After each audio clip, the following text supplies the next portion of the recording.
Alhamdulillah, nahmaduhu wa nasta'inuhu wa nastaghfiruh wa na'udzu billahi min shururi anfusina wa min sayyiati a'malina. May yahdihillahu fala mudilla lahu wa may yudlil fala hadiya lahu. Wa nusalli wa nusallim ala hadzal nabiyil karim wa ala alihi wa sahbihi wa man ihtada bi hadihi ila yaumiddin. Rabbi shrah li sadri wa yassir li amri wa hlul 'uqdatam min lisani yafqahu qawli. Amma ba'du. Maulid itu dari kata walada, melahirkan. Lam yalid wa lam yulad. Allah itu tidak melahirkan dan tidak pula dilahirkan. Dari kata walada itu jadi maulid berarti waktu dilahirkan, sehingga muncul istilah di berbagai wilayah. Ada yang mengatakan maulud Nabi berarti waktu kelahiran Nabi Sallallahu Alaihi Wasallam. Di beberapa organisasi sering menggunakan milad Muhammadiyah, milad Aisyah. Kadang-kadang menggunakan istilah harlah. Singkatan dari apa? Hari kelahiran. Entah itu sebuah organisasi, sebuah gerakan, biasanya menggunakan istilah itu. Kalau di institusi pendidikan biasa digunakan istilah dies natalis yang kesekian, tujuan apa misalnya. Kalau untuk orang per orang biasanya ulta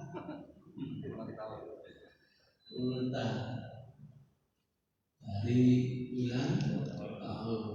Alhamdulillah kemarin ulta saya yang ke-375. Berarti usia saya sudah 375 tahun. Alhamdulillah.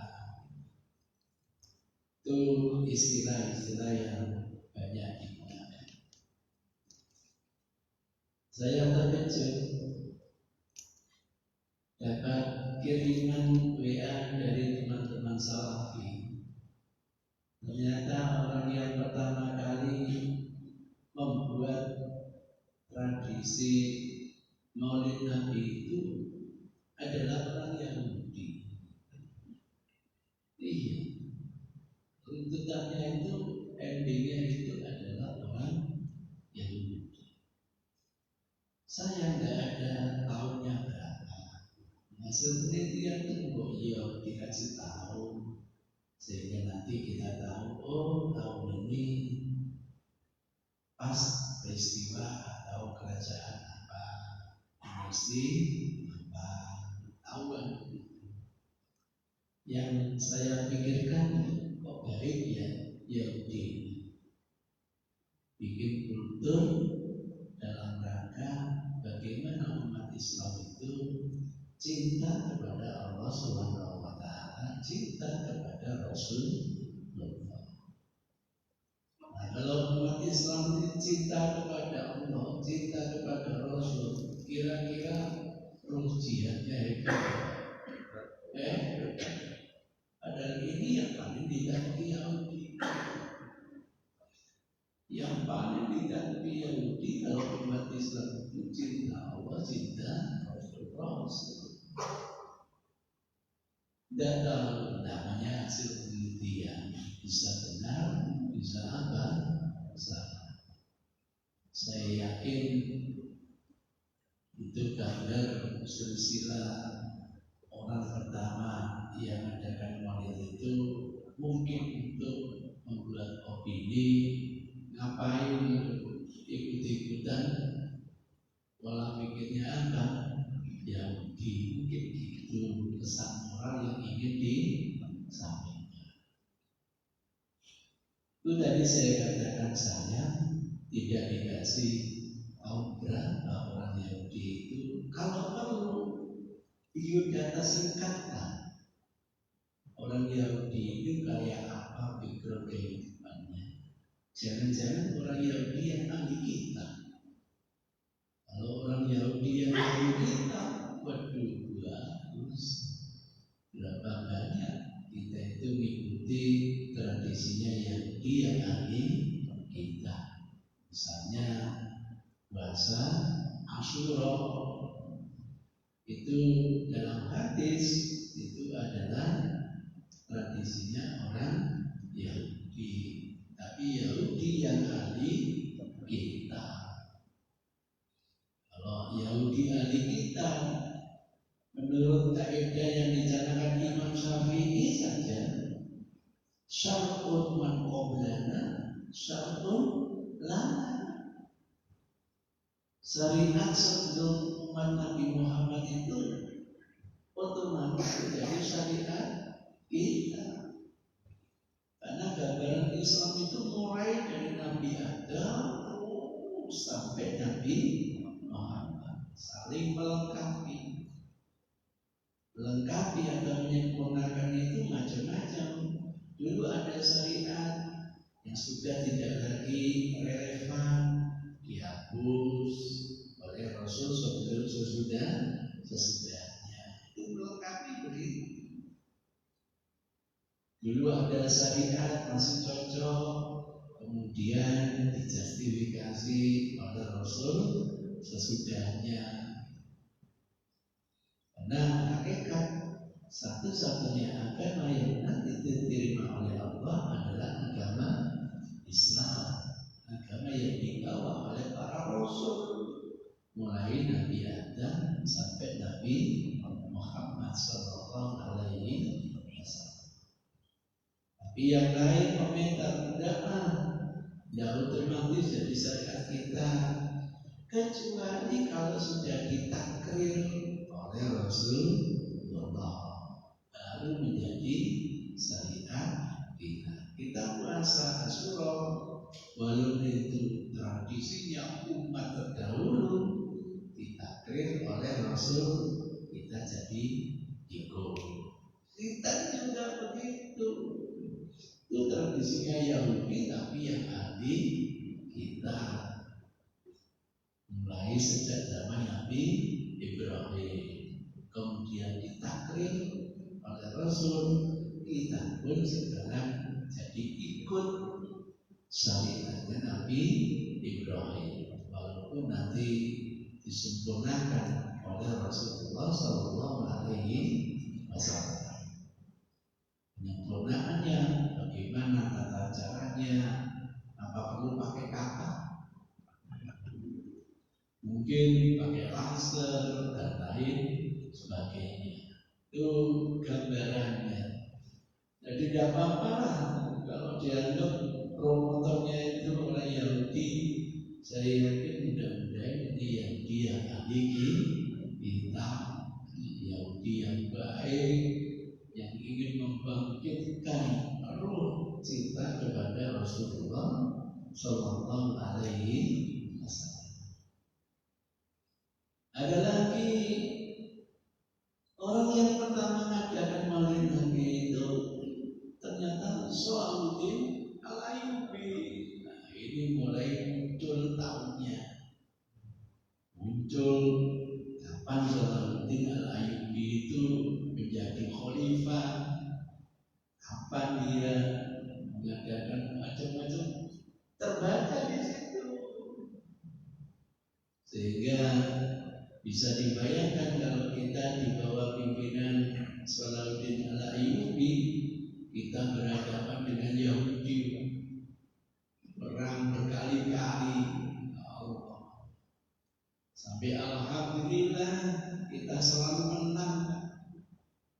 Sehingga Yahudi akhirnya ingin pamungkas, perang secara pamungkas besar-besaran yang diharapkan dengan pasukan yang besar ini bisa mengalahkan umat Islam. Qadarullah, dua pasukan ini tidak bisa dipertemukan oleh Allah. Kenapa? Tentara Yahudi ini dikirimi tokun oleh Allah, penyakit perut yang menular dan mematikan, mungkin kayak penyakit COVID. Sehingga Yahudi ini tidak bisa datang menyadap perang. Karena tidak bisa datang berarti teori perang WO. Kalau WO itu berarti apa? Kalah, tapi tidak diakui. Tidak diakui oleh mereka. Nah, sejak itulah Yahudi paham umat Islam tidak bisa dihabisi dengan senjata, tidak bisa. Sadar mereka. Andaikan Amerika ingin menghabiskan Indonesia, Republik ke Indonesia, waduh, dengan duanya Kiai Zainuddin MZ balik, Republiknya balik ke Washington, tidak di Washington. Saudara wa'ada, wa nasara abda, wa a'azza jundah, wa hazamal ahzaba, wa hanya Allah sendiri yang menyelesaikan. Bayangkan kita diserang sekutu, kita di Madinah, kita buat Honda sehingga arit, sehingga berapa banyak musuh dari Mekah berdatangan yang ingin membumi hanguskan Madinah, gagal, tidak bisa memasuki kota Madinah. Nakalnya orang Yahudi sudah punya komitmen dan akan membantu musuh, tiada keluar dari Madinah bergabung dengan mereka, sehingga dinamakan tentara apa? Sekutu. Bahasa Arabnya Ahzab. Dikepung kita oleh mereka. Pikiran yang buruk sekali. Kayak Irak itu diembargo, makanan tidak boleh masuk, obat-obat tidak boleh masuk. Paling itu kan 1 bulan stok makanan habis, stok yang namanya kesehatan habis, mereka akan mati karena habis. Itu cara jahiliyah itu begitu. Masya Allah. Allah dengan caranya sendiri, hanya dikirim angin, ya sudah tentara sekutu. Kemah-kemah yang dibangun mereka habis. Mungkin kayak sekarang apa? Angin apa? Mungkin beliau, mungkin tornado, habis. Jadi fi'an sodaqawah dan wa nasara abda wa a'azza junda wa hazabal azaba. Bayangkan Baitul Maqdis yang selama ini dikuasai berhasil sekarang kembali ke pangkuan umat Islam. Sejarah itu tidak ada pertumpahan darah, tidak ada. Walaupun dunia menghabisi umat Islam, tidak ada dendam. Sejarah yang membuktikan seperti itu. Pada zaman Umar bin Khattab dulu sudah dikuasai umat Islam. Cerita dibuatkan sayembara bagaimana bisa membangkitkan semangat bagi umat Islam cinta kepada Rasul. Sejak itulah bermunculan yang namanya biografi Rasulullah, kelahiran Rasul, yang sering dibaca ketika peringatan Maulid Nabi. Alhamdulillah sudah saya terjemahkan yang namanya Burda, yang namanya versi Syekh Al-Arjanzi, di Indonesia namanya apa? Perjanjian. Atau Maulid Nabi yang disusun versi Al-Tibai, di Indonesia jadi apa? Tibaan gitu. Tahap awal kita terjemahkan dulu lah, kita sebarkan ke masyarakat, biar ke depan jangan hanya baca tahu, tapi bisa memahami apa yang dia baca. Itu tahap awal. Nanti tahap yang kedua, setelah dipahami, ayo didiskusikan. Butuh level tahapan begitu. Masya Allah. Karena yang menyusun itu orang yang ahli sastra yang luar biasa. Bagaimana memuji Rasul itu, Masya Allah. Maka jangan kaget, di tangan ulama syariat beda gitu. Di tangan ulama syariat ini puji-pujian yang sudah mengkultuskan, begitu loh bahasanya. Seakan-akan mengkultuskan pribadi Rasulullah. Maka biasanya kalau kita nyalakan mereka, kalian jangan seperti Yahudi, kan gitu. Yang mereka itu memuji-puji itu sampai mengkultuskannya, kan begitu. Itu yang saya katakan kacamata yang berbeda gitu. Kacamata orang ahli sastra dengan kacamata orang ahli syariat beda. Misalnya ini banyak ibu-ibu ini, saya ngomong Masya Allah, saya menyaksikan kok banyak yang kemudian yang tersenyum di masjid ini. Kali sampai ngomong kubah gitu. Bahasa sastra gitu. Musuh bulan tersenyum. Misalnya kalau tidak percaya, tanya pada rumput yang bergoyang.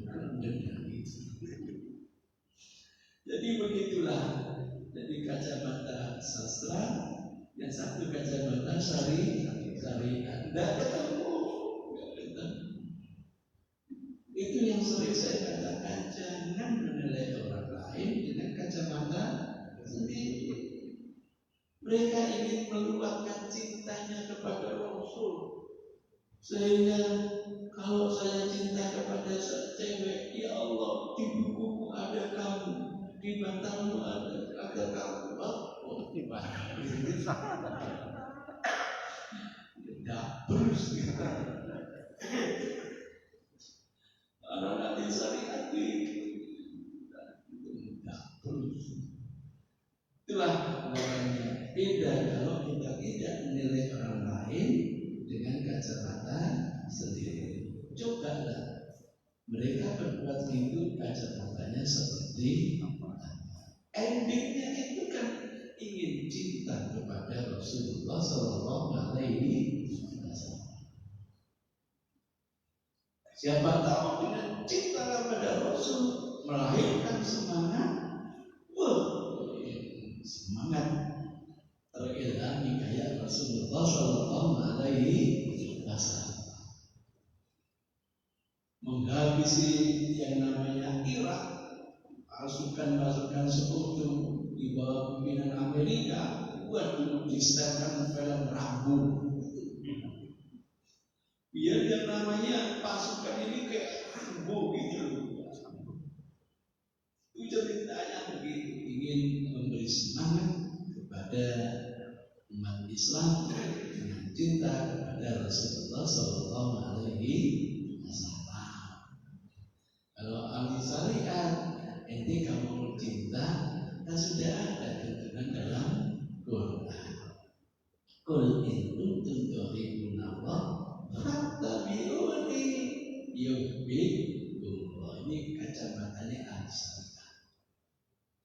Kalau ente betul cinta kepada Allah, ikuti Rasul. Jadi hakikat cinta itu bukan memuji, tetapi ikuti. Kita sebagai orang tua punya anak, bangga orang tua ini kalau bimbingan orang tua diikuti oleh anak, gitu. Bangga. Tapi bukan mustahil si anak ini ingin hormat kepada orang tua. Masya Allah, puji-puji orang tua. Masya Allah, bapak kali ini kok semeringan sekali ya. Kelihatan bapak pasti punya rezeki banyak nih. Endingnya mesti jauh. Kan bangga orang tua dipuji oleh anak. Itu ceritanya banyak anaknya ahli sastra bisa. Waduh, dinikmati bapaknya. Masya Allah, endingnya Pak belikan sepeda motor. Itu gambarannya begitu. Jadi, waduh, padahal kalau menurut syariat, jangan sampai kita ini memuji orang yang berlebihan. Rasulullah sendiri yang bilang, aku wujuhan madakhinatullah. Ciprati wajah orang yang suka memuji kamu itu dengan apa? Balsam. Dulu dengan debu, pas sekarang bikin bikin sambel. Orang yang muji-muji sama teh, orang yang sama roh, cek mana? Kenapa gitu ya Rasul? Menurut syariat, kalau kita ini orang baik, sering dipuji, khawatir jadi sum'ah. Kalau imannya kuat, kalau imannya nggak kuat, khawatir sombong. Ini takdir sudah berupaya membangun sebagai dipuji, khawatir nanti kalau terlalu dipuji, kalau imannya kuat suka, kalau imannya nggak kuat jadi apa? Sombong, tidak ada baiknya. Tapi takdir bilang kok masih punya dia mampukan dia, wah itu sombong, gambar biasa. Itu gambaran menyenangkan orang itu memang beda. Itu ceritanya gitu. Nah, itu gambarannya nanti setelah itu kita tawakal. Gimana kalau yang kita baca itu yang ada sanadnya, mestinya Sirah Ibnu Isa atau Sirah Ibnu Ishaq. Nanti pada saat temanya kelahiran muncul bagaimana Rasul dilahirkan, kondisi ibunya kayak apa, lengkap dengan sanadnya. Daripada kita membaca biografi Nabi, kelahiran Nabi tidak pakai apa? Sanad. Kan lumayan kalau ada sanadnya. Dikirim seperti itu karena membaca seorang tokoh itu bagus membaca seorang tokoh biar apa terinspirasi kehidupannya untuk kita jadikan suri teladan. Bayangkan Rasulullah SAW sebelum lahir saja bapaknya sudah wafat, Abdullah sudah wafat. Begitu lahir dalam kondisi miskin, karena untuk dia kalau sudah kawin harus mandiri, tidak boleh dompleng kepada keluarga, air dompleng kepada keluarga.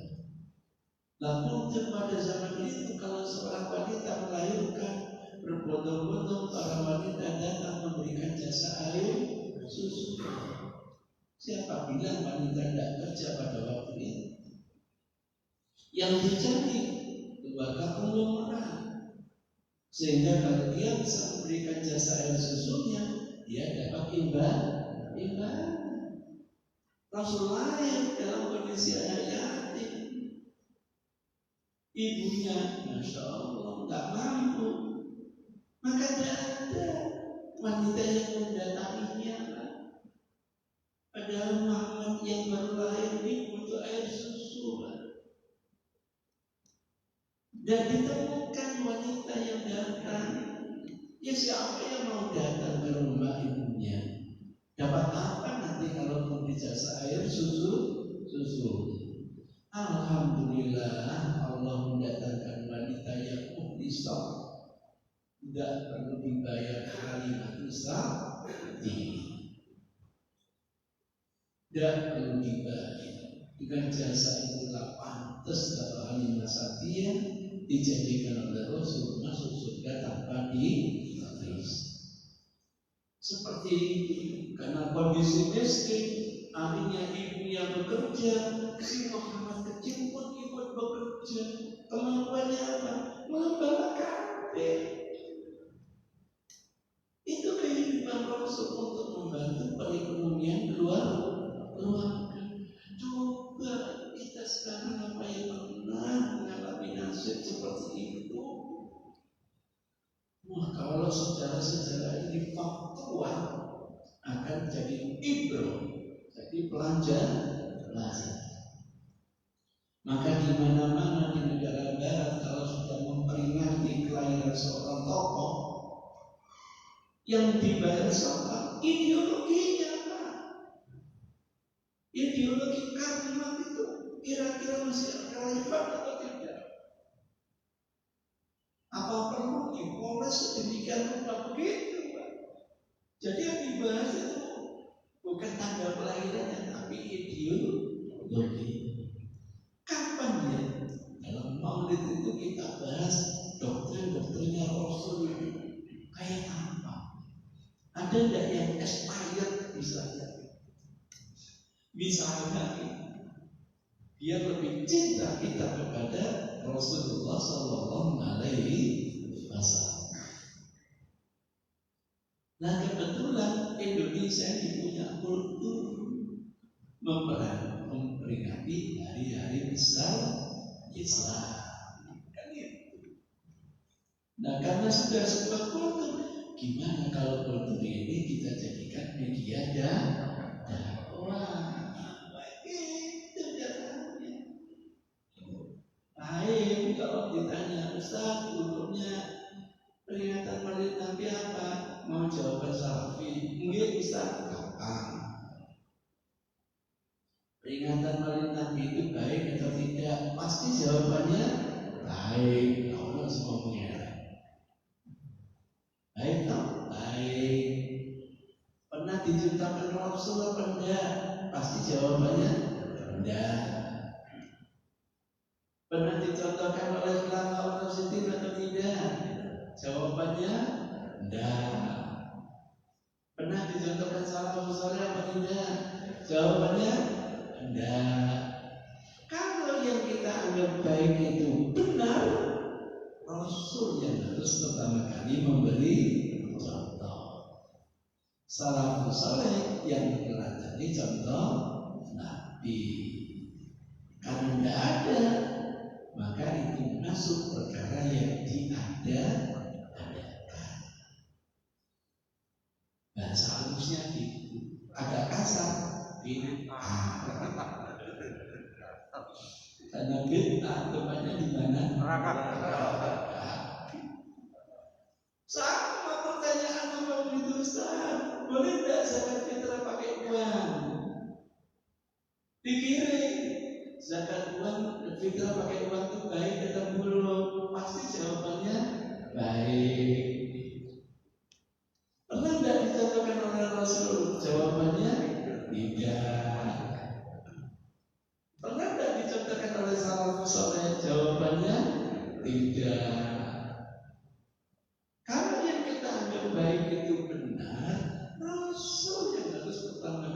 memberi contoh. Salafus saleh yang meneladani contoh Rasul. Karena tidak ada contoh, tidak dimaksud perkara yang diadakan. Bahasa agak kasar apa? Padahal uang itu sudah dijadikan alat transaksi di zaman Rasul. Ada namanya dinar, ada yang namanya dirham. Tanya lagi Ustaz, gimana memulai puasa dengan hisab itu? Memulai puasa dengan hisab itu baik atau belum? Pasti baik. Pernah tidak dicontohkan Rasul? Enggak. Pernah tidak dicontohkan oleh salafus saleh? Enggak. Kalau yang kita anggap baik itu benar, Rasul yang harus pertama kali memberi contoh. Salafus saleh yang meneladani contoh Rasul. Karena tidak pernah dicontohkan Rasul, tidak pernah dicontohkan salafus saleh, memulai puasa dengan hisab itu apa? Itu. Maka yang kemarin mulai dengan puasa hisab, tempatnya di mana?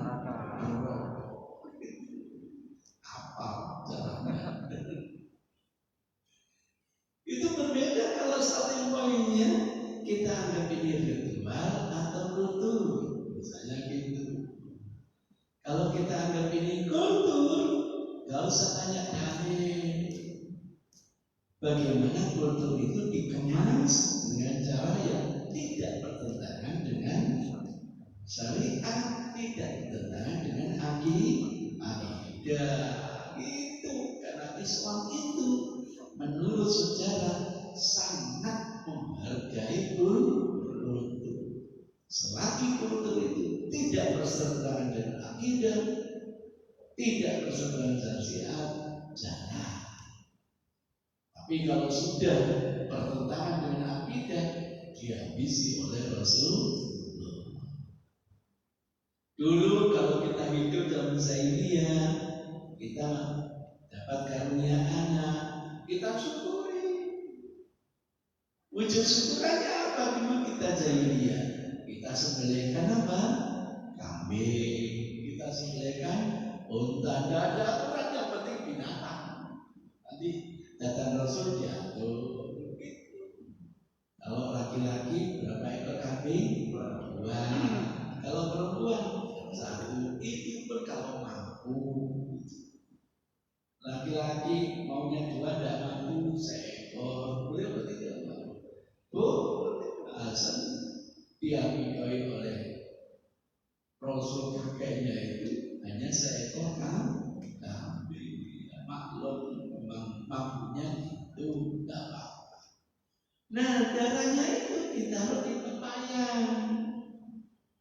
Setelah itu bayi yang baru lahir digundur. Setelah digundur, kepalanya dilumuri darah. Namanya kultur tadmiyah. Dari kata dimak artinya darah.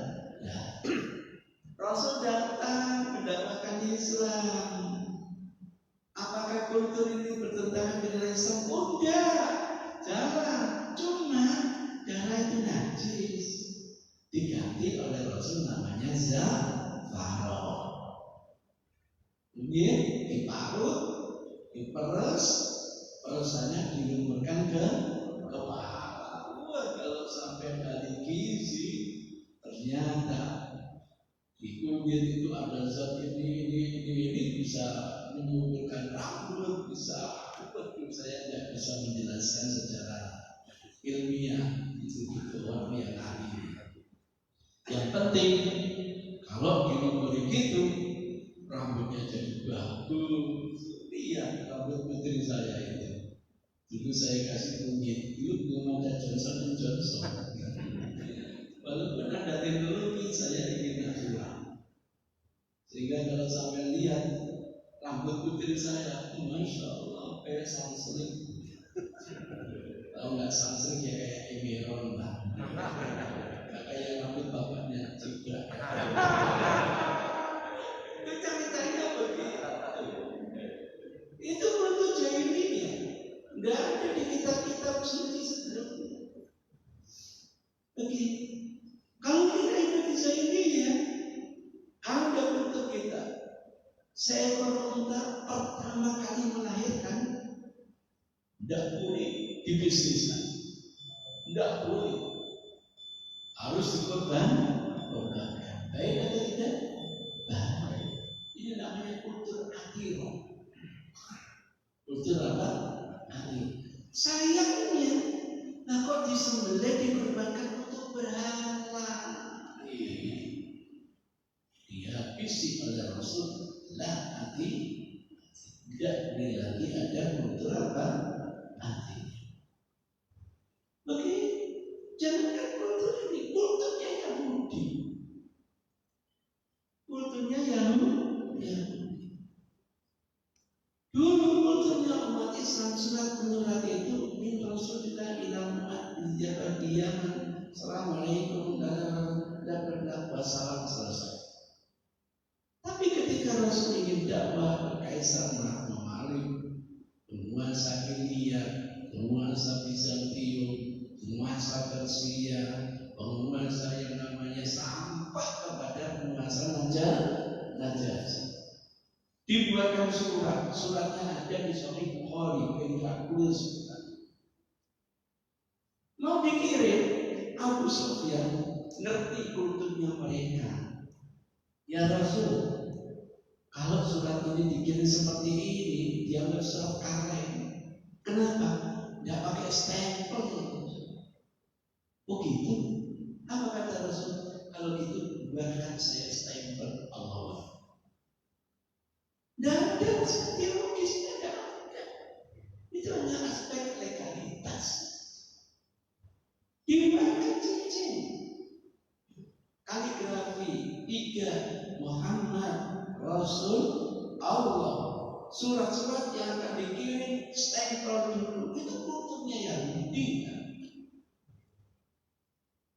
Kirim, alhamdulillah. Hasil dakwah lewat surat, Raja Najasyi memeluk ajaran Islam. Ketika dia wafat, umat belum tahu, nggak disolati gaib oleh Rasul. Najasyi di Ethiopia, Rasul ada di Madinah. Lewat kiriman apa Rasul? Dulu belum ada WA group juga belum ada. Hari yang sama Rasul menyatakan hari ini teman Najasyi wafat, ayo kita sholat. Andai kalimat kurung butuh berapa bulan? Itu cerita. Kalau bukan wahyu datang dari Allah, dibuktikan oleh sejarah benar. Di hari yang sama itulah hari wafatnya Najasyi. Surat yang dikirim ke penguasa Romawi dirobek-robek, kuretnya dibunuh.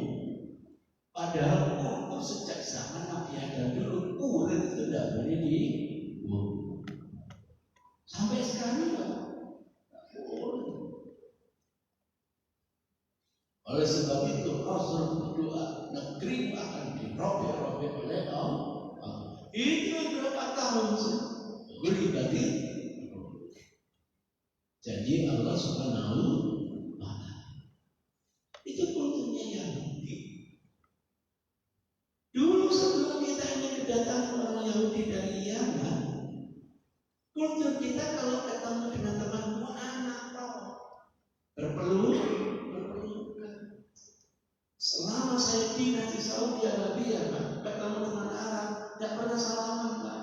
Selalu berpelukan. Saya ketemu dengan guru saya sampai saya terakhir itu Ali bin Abdurrahman Al-Hudayfi, mana berpelukan. Kedatangan orang-orang Yahudi yang awal dengan dakwahnya Mu'adz bin Jabal di bawah pimpinan Abu Musa al-Asy'ari, bahwa kultur salam. Alhamdulillah diikrami oleh Rasulullah SAW. yang sudah diikrari oleh Rasul, boleh kita jalan. Itu ceritanya. Andai kan Rasul tidak ikrari, tidak boleh. Itu kulturnya orang Yahudi. Kata Rasul, yang maaf, ini kata tidak kita. Baik maaf, saya kira kalau di negeri Yaman, pusatnya orang Yahudi. Itu cerita. Jadi tidak perlu tanya-tanya. Tapi bagaimana kultur ini kita kawal dengan syariat. Sehingga ketika ada peringatan Maulid Nabi, kok ditandai dengan minum-minum? Jangan lupa tanya dulu minum apa. Kalau minum jogrik bertentangan dengan syariat, tidak. Kalau minum air putih, boleh. Kebong. Masya Allah. Nah, setelah kita baca, maka nanti kita tahu isinya kayak apa. Saya ikut dulu dan teman-teman berdiri, saya tidak berdiri. Maqamul qiyam. Saatnya kita berdiri. Kenapa? Ada keyakinan menghormati kehadiran Rasul. Kenapa sampai tidak berdiri? Nah, kenapa sampai berdiri? Menghormati Rasul. Rasul masih di Jakarta, sibuk di sana jarang. Sampai ke Sidoarjo kira-kira jam 11. Itu pun kalau kendaraan yang tidak macet. Ke airport belum, tak ke Halim, tak ke Cengkareng. Baru nanti ke Surabaya, ke Sidoarjo jam 11 malam kayak teko. Jadi satu malam itu ada 100.000 yang adakan peringatan Maulid dengan keyakinan seperti itu. Kira-kira aku nggak bingung maksudnya. Jadi mana sih tatakan diri? Loh, dia pergi seperti itu yang perlu dibersihkan. Menghormati Rasul, iya. Anda yakin sekarang Rasul hadir? Itu yang perlu didiskusi. Belum lagi kita baca Rasul ummati yadkhuluna al-jannata bi ghairi hisab. Apa artinya? Nah, apa artinya? Dan sepertiga umatku masuk surga tanpa dihisab. Belajar hadis di Riyadhus Shalihin hanya 70 yang masuk surga tanpa dihisab. Andaikan satu membawa 70.000, gak ada 4 juta surga. Nah sekarang sepertiga umatnya Nabi Muhammad berapa miliar Pak? Mulai zaman Nabi Muhammad sampai sekarang aja. Gak usah sampai hari kiamat nanti. Betul tak bilang? Betul. Padahal apa? Sejarah kita baca itu jadi baik kalau sejarah itu faktual. Dulu kita wajib belajar PSBB untuk membangkitkan semangat bagaimana perjuangan para kan gitu. Tapi ketika faktanya nggak faktual, sekarang kita kan itu ceritanya. Jadi yang kita bahas nanti isinya kita diskusikan, kita petani. Syukur kalau kita alihkan menuju yang lebih baik. Kita isi maulid dengan tausiah. Kita isi maulid dengan banyak sedekah. Kita isi maulid dengan mengumpulkan dana untuk pembangunan masjid. Itu elegannya dakwah umat dulu, sehingga dengan cara seperti inilah Islam lebih kenal oleh masyarakat.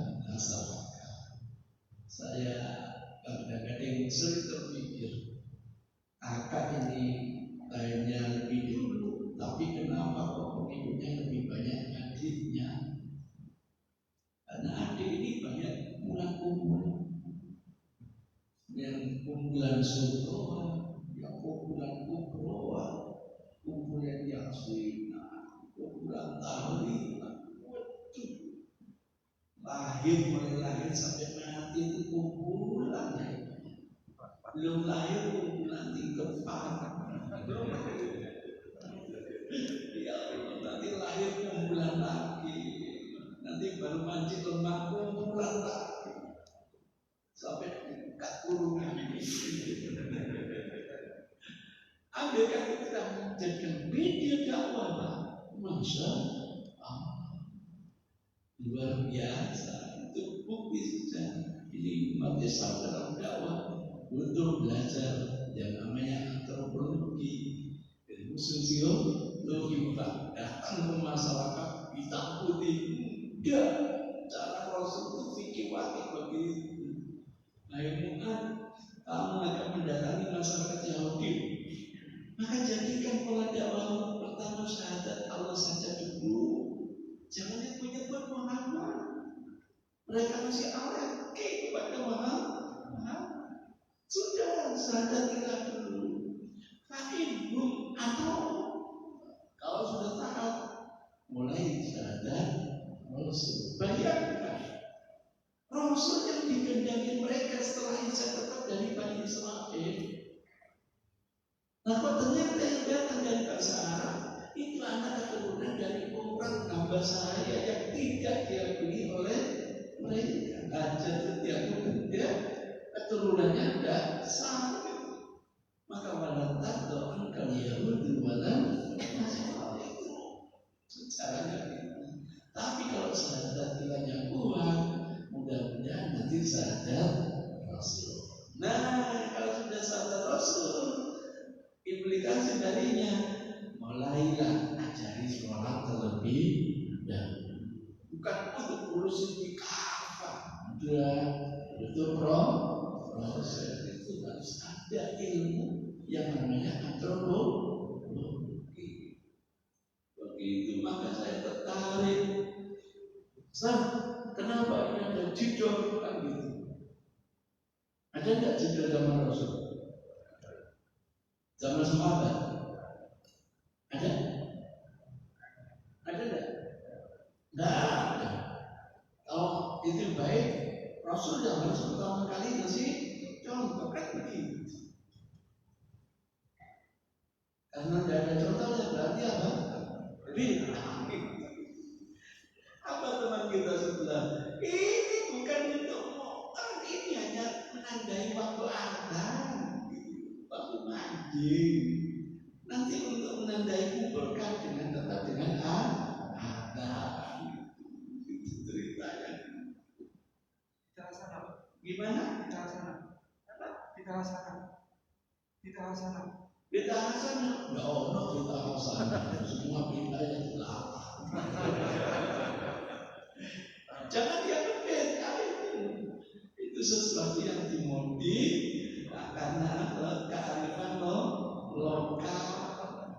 Wes dia jauh tiba-tiba mancing, ayo laut. Nah, baru dikumandangkan azan itu yang syariat.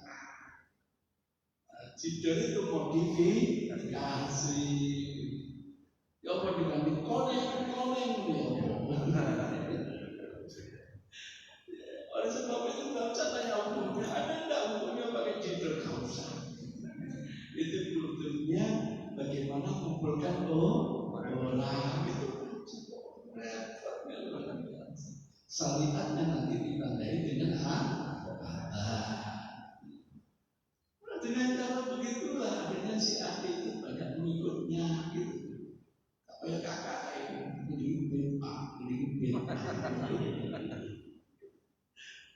ceritanya kearifan lokal. Kalau bertentangan dengan syariat, singkirkan. Bertentangan apa tidak? Tidak. Ahlan masalah. Mudah-mudahan dengan paparan seperti ini kita tidak cepat menyalahkan orang lain lagi. Kita buat teman yang keliru itu merasa dirinya keliru. Biarkan mereka yang selesai.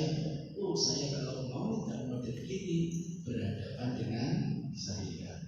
Tapi kalau saya mau tidak dengan begini, mudah-mudahan tidak berhadapan dengan saya.